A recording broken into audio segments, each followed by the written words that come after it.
I think, if you want to just touch on the soul for a second, I do think that, the soul's really interested in adventure. It really wants new experiences, right? And it can't go on to the next experience if it's stuck in an emotion from the past. It can't go.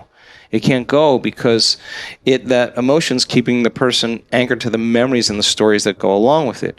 I would never tell a person to relive their past. I would always tell them to just overcome the emotion, because the memory without the emotional charge is wisdom, and that's what the soul wants. Like, I'm done with that. I'm done. I got the wisdom from it.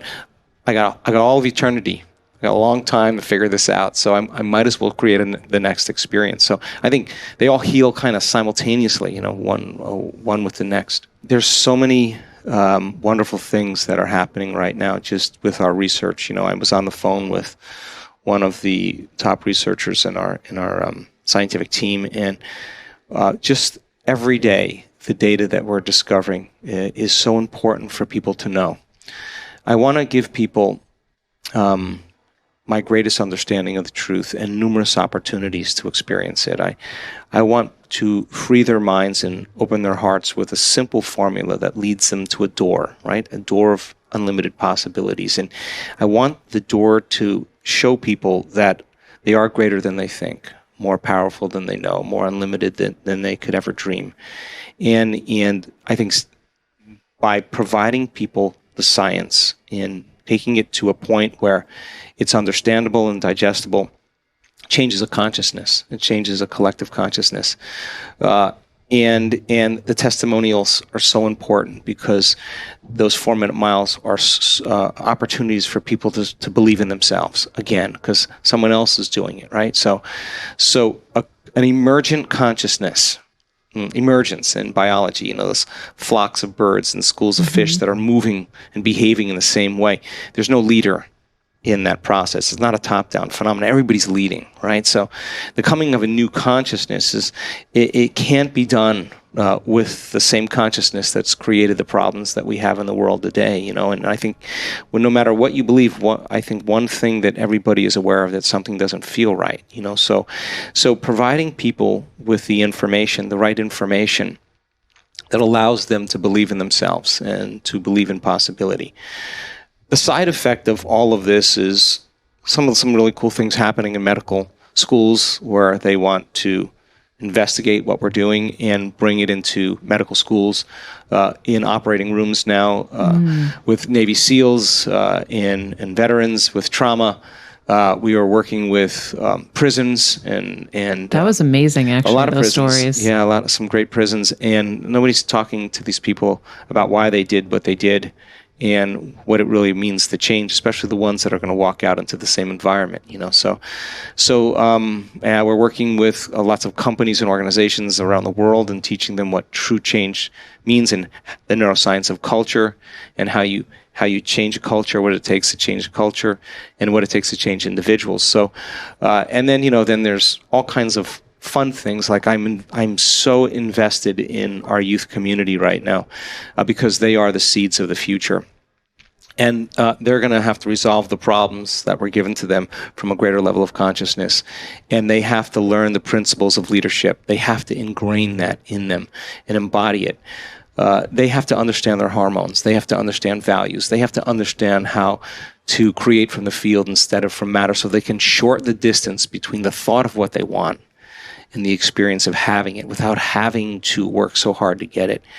And so we're investing a lot of my time and energy into our youth. And every event that we do, we have over 100 kids under the age of 25 that come, and they're very passionate. And I take time. I go and see them after I walk off the stage or at the end of the day, and I talk to them and I say, listen, I don't care if you go to school or you teach yourself. Just get really, really, really good at one thing. Just own it. Just know that you're the best at it. You do that, you'll always be valued. So, so many crazy things, so many wonderful things are happening with where we're at right now. So I'm pretty excited. We had a woman in the event in San Diego who is the top administrator for a children's hospital in Mexico City, and she had a profound profound healing Really? from her disease.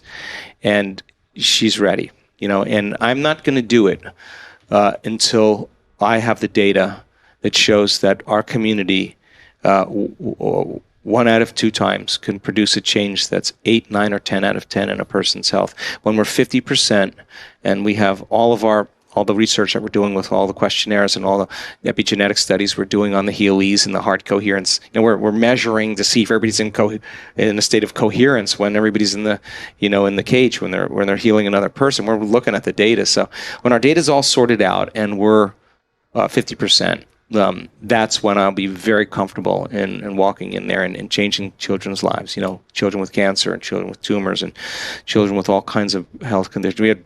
We're seeing crazy stuff happening with this orphanage that we're working with in Mexico right now, with kids born with a lot of health conditions and tremendous reversal in their bodies. So it's pretty cool. And so you have 5 identical twins and 1 set of fraternal twins, and we're actually looking to see how much gene expression can change when you change your emotional state, and with identical twins that share pretty much the same genome. But then we started doing these cool experiments where we were separating them, and one was having a meditation, the other one was watching the History Channel, in this room.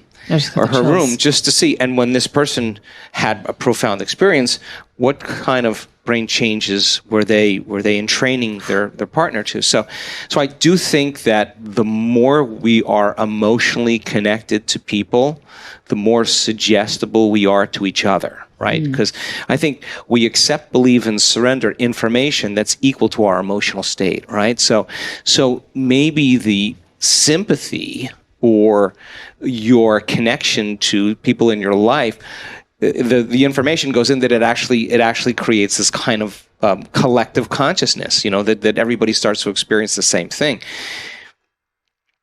But it could be like the 100th monkey. It could be in a really profound way where you start changing your energy and you start changing your emotions, and then you start moving to a greater frequency, and you break that pattern, and now all of a sudden everybody starts in training to a greater level. Yes. And that's what we're after, right? So I just think that's just a level of unconsciousness, because when we share the same emotions, we share the same memories, we can relate with one another. When we share the same energy, we share the same information. So we're prone or susceptible to that information. So I don't think it's a bad thing.